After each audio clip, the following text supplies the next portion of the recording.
வணக்கம், welcome to race kitchen. இன்றைக்கி நம்ம பாறை மீன் வறுவல் எப்படி பண்ணுறதுன்னு பார்க்க போகிறோம்.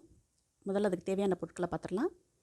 1/2 கிலோ பாறை மீனை நான் கழுவி சுத்தம் பண்ணி வச்சுருக்கிறேன். அடுத்து 1 டீஸ்பூன் குழம்பு மிளகாத்தூள், 1/2 டீஸ்பூன் தனி மிளகாத்தூள், 1/2 டீஸ்பூன் மஞ்சத்தூள், அப்புறம் அரைக்கிறதுக்கு 1 டீஸ்பூன் மிளகு, ஒரு 8 பல்லு பூண்டு, 1/2 மூடி எலுமிச்சம்பழம், அவ்வளோதான். இப்போ இந்த தேவையான பொருட்களில் நாம் அந்த மிளகையும் பூண்டையும் மட்டும் இந்த உரலில் போட்டு 1-2 இடிச்சுக்கலாம்.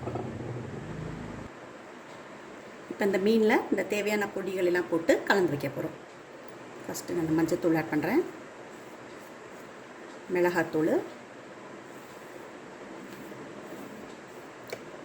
குழம்பு மிளகாத்தூள், அதை கூட இந்த இடித்து வச்சுருக்கிற பூண்டும் மிளகும். இப்போ இது கூட தேவையான அளவுக்கு உப்பு போட்டுக்கிறேன்.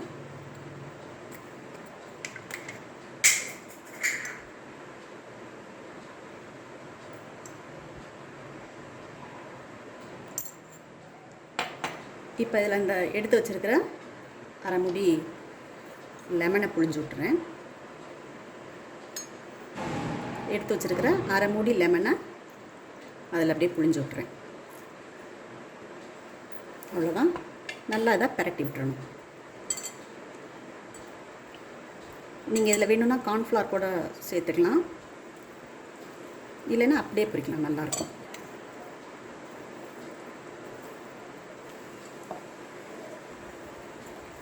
கொஞ்சம் தண்ணி விட்டுக்கலாம். இந்த எலுமிச்சை ஜூஸ் பத்தலை, லைட்டாக தண்ணி ஆட் பண்ணிக்கிறேன். ரொம்ப விட்டுற வேண்டாம், லைட்டாக தண்ணி அந்த மீனில் இந்த மசாலா எல்லாம் ஒட்டுற அளவுக்கு நல்லா பரட்டி விட்டுறணும்.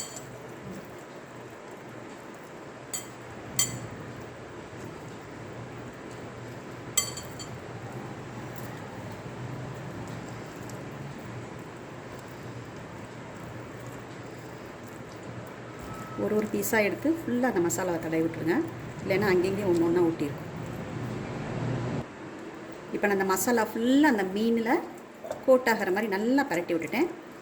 அப்படியே இதை நம்ம ஒரு 1/2 hour அல்லது 1 hour நல்லா ஊற வச்சிடணும். அதுக்கப்புறம் நம்ம எப்படி பொரிக்கலான்னு பார்க்கலாம்.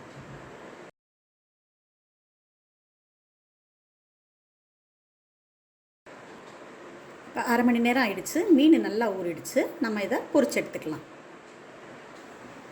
இப்போ ஸ்டவ் ஆன் பண்ணி தோசைக்கல்லை வச்சுருக்கேன். இப்போ இந்த மீனை பொரிக்கிறதுக்கு தேவையான அளவுக்கு எண்ணெய் விட்டுப்பேன்.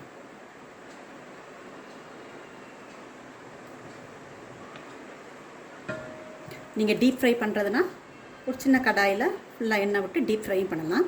நான் தோசைக்கல்லை போட்டு தான் எடுக்க போகிறேன். எண்ணெய் காஞ்சோடனே மீனை போட்டுடலாம். இப்போ எண்ணெய் காஞ்சிருச்சு, மீனை போட்டுடலாம். அதில்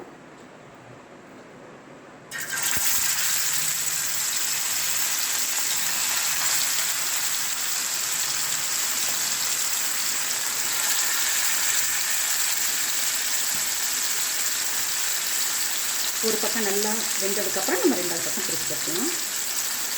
அடுத்த பக்கம் திருப்பி போட்டுக்கலாம். இப்போ கீழ்பாகம் நல்லா வெந்துருச்சு பாருங்கள். இப்போ நம்ம திருப்பி வச்சுக்கலாம்.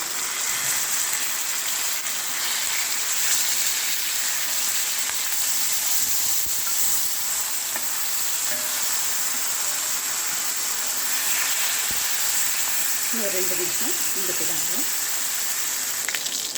இப்போ மீன் 2 பக்கமும் நல்லா தயாராகிடுச்சு. இப்போ எடுத்துடலாம். கொஞ்சம் நேரம் இப்படி ஓரங்களில் வச்சுருந்தோம்னா, இந்த ஓரத்தில் வச்சுருந்தோம்னா அந்த எண்ணெயெல்லாம் வடிஞ்சிரும். அதுக்கப்புறம் நம்ம பிளேட்டில் மாற்றிக்கலாம். இதை பாருங்கள், நம்மளுடைய பாறை மீன் வறுவல் ரெடி ஆகிடுச்சு. ரொம்ப சுவையாக இருக்குது. கண்டிப்பாக இதை உங்கள் வீட்டில் ட்ரை பண்ணி பாருங்கள். இந்த ரெசிபி பிடிச்சிருந்ததுன்னா இந்த வீடியோவை லைக் பண்ணுங்கள், ஷேர் பண்ணுங்கள், சப்ஸ்கிரைப் பண்ணுங்கள். தேங்க்யூ.